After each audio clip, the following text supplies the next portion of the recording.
Titi's scream tore through the compound as she discovered the empty space where her father's belongings had been. Just yesterday, everything was normal. Now, her world had collapsed like a house built on Lego sand. But this ending was set in motion long before today, before the shouting, before the tears, before the secrets spilled like water from a broken dam. In the restless heart of Lagos, where noise was constant and peace came only in brief moments, two homes stood shoulder to shoulder in a compound that had seen generations rise and fall. These homes, though built side by side, were worlds apart. The first home belonged to Mama Titi and Mr. Akin. They had been married for 25 years, and like old Lagos roads, their journey together had been patched in places, smooth in others, but never entirely without bumps. Mama Titi was fire, loud, firm, and proud of her authority in the home. She cooked like a queen and scolded like a warrior. Everything in her house had a place, and everyone had a role, especially her daughter. Mr. Akin, her husband, was water, calm, unbothered, and deliberate in his silence. He believed battles in marriage should be picked like ripe mangoes, only when necessary. His wife's shouting washed over him like rain on a zinc roof. Their daughter, Titi, was 16, smart, curious, and caught between her mother's old school parenting and her father's quiet rebellion against it. She dreamed of university abroad, away from the noise of home. Next door lived the Danjumas. Mr. Danjuma, a tech startup dreamer with more ambition than sense, and Mrs. Danjuma, a corporate lawyer with sharp heels and sharper words.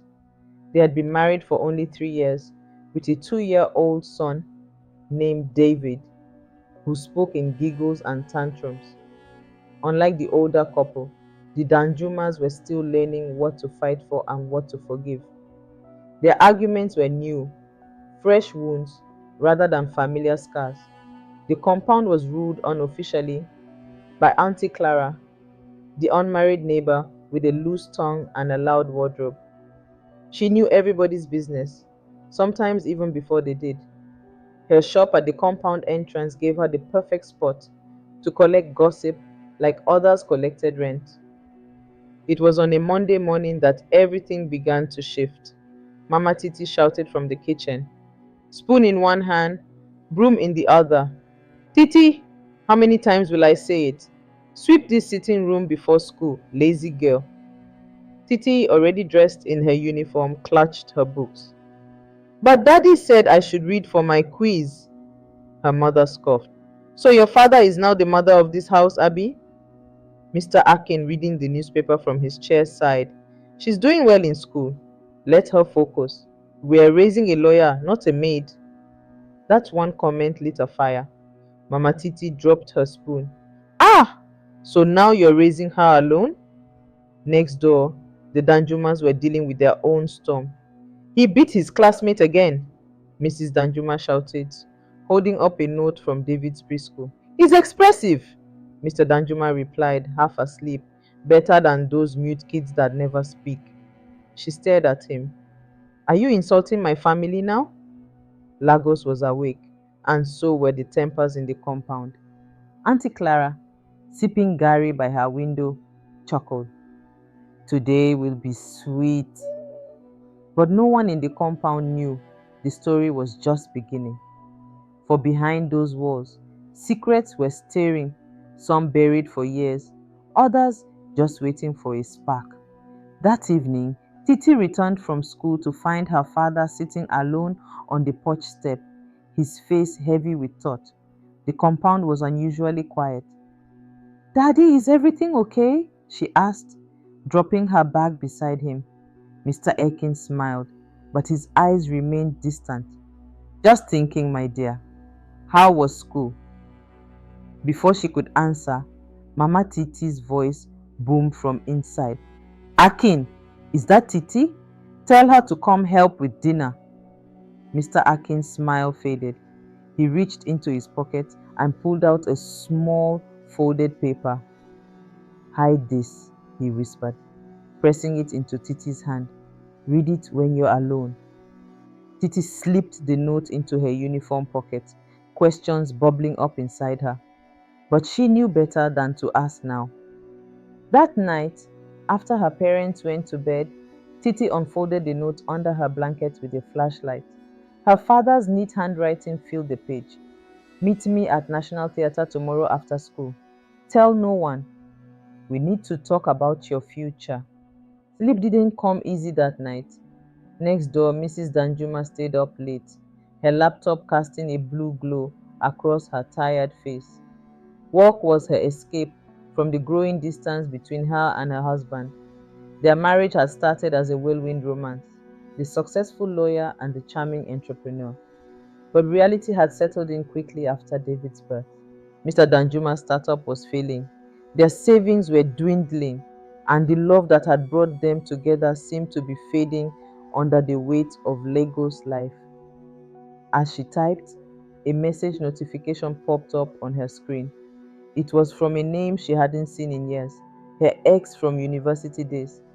Her finger hovered over the message, hesitating before clicking. Still up working late, Counsel? Some things never change. I'm in Lagos for the week. Coffee? She closed her laptop without replying, but the seed had been planted.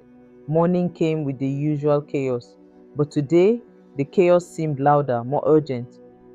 I can't find my business proposal, Mr. Danjuma yelled, tossing papers across their living room. My meeting is in an hour.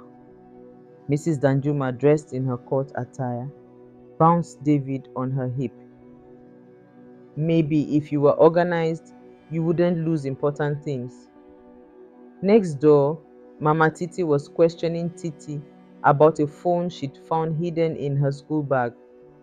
Who bought this for you? Is it a boy?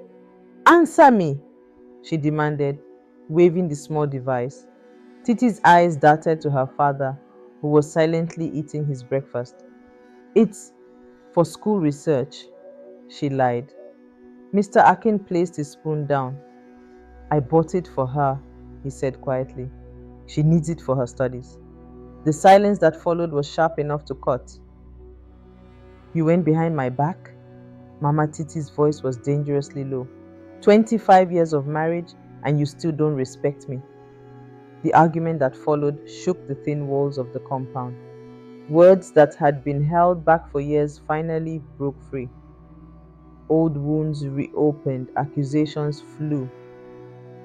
You're suffocating her, just like you've suffocated me.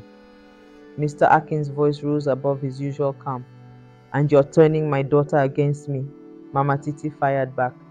From her post at the compound entrance, Auntie Clara watched as Mr. Akin stormed out, slamming the gate behind him.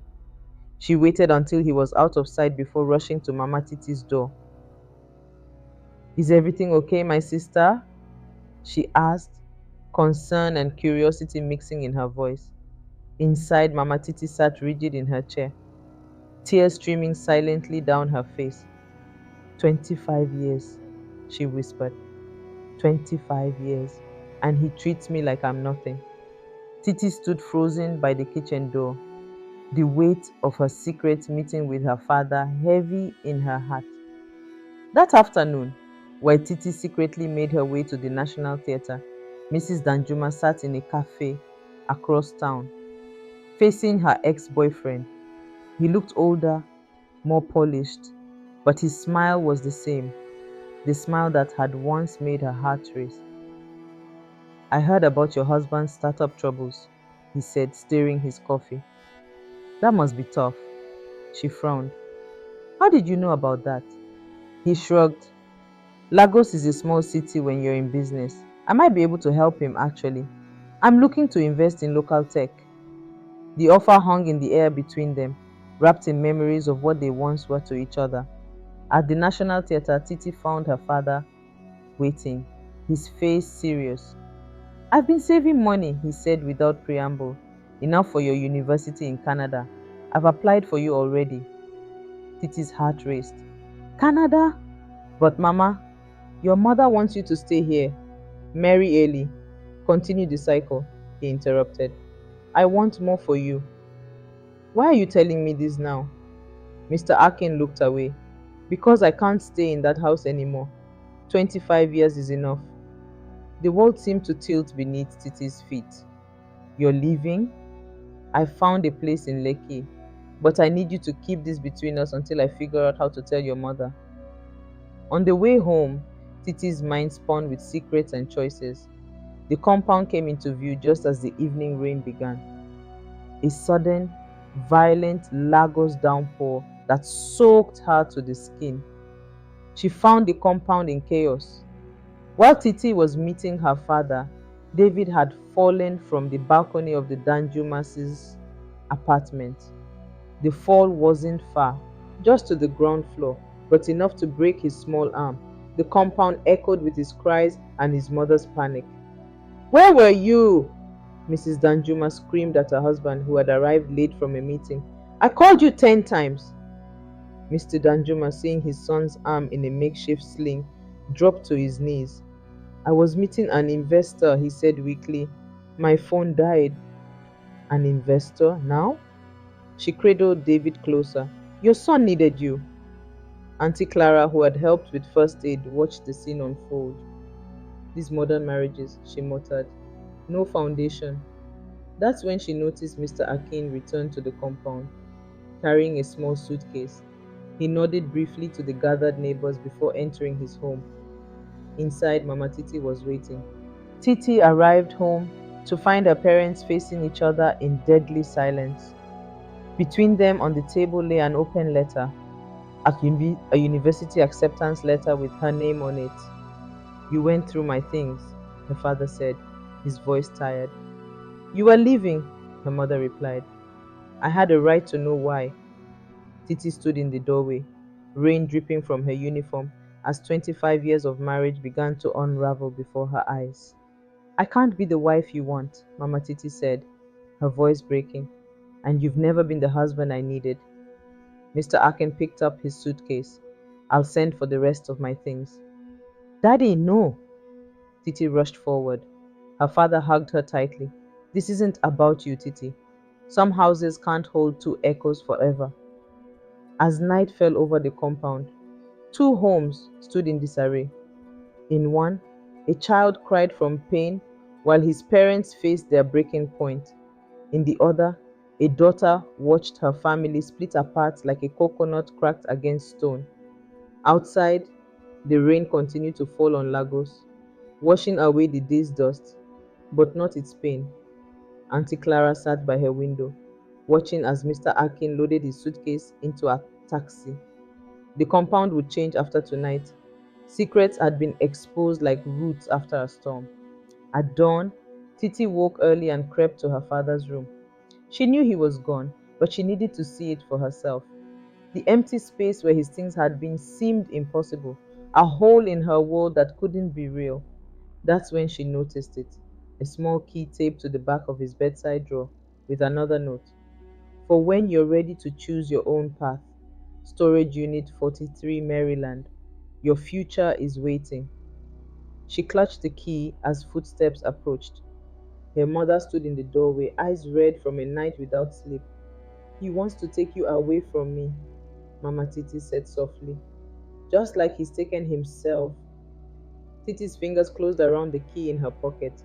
For the first time in her life, she felt the weight of being caught not just between two parents, but between two possible futures. Outside, Lagos was waking up. The compound stirred with life, and somewhere across the city, Mr. Akin was starting his first day alone in 25 years. Two homes, once full, now stood incomplete. Two families faced uncertain mornings, and in the heart of it all, a 16-year-old girl held a key that would unlock either her freedom or her family's final fracture. The choice was hers to make. Watch out for part 2. Share your thoughts about this story in the comments section, and don't forget to like, share, and subscribe to this channel for more exciting stories from the heart of Africa.